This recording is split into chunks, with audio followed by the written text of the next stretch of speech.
请问一下，几十年来我们国家大熊猫的保护历程能分成几个阶段呢？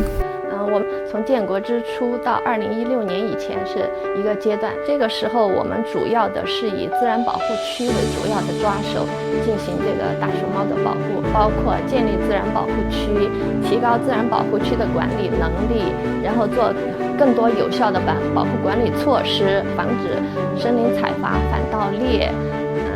还有一个就是提升社区居民的这个生活水平。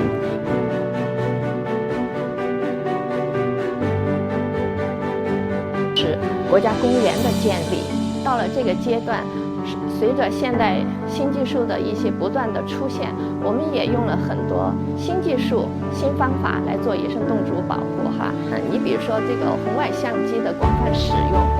首先第一个就是解决栖息地破碎化，第二方面就是说它对自然资源的管理要进行一种新的尝试。三个方面就是说对这个区域经济的改型要做探讨，在保护为主这个原则下，要探索新的这个区域发展的一个新的路径、新的方法，一种新的平衡吧。第四个部分呢，就是要加强执法，都会推动这个国家公园立法，用法律的形式，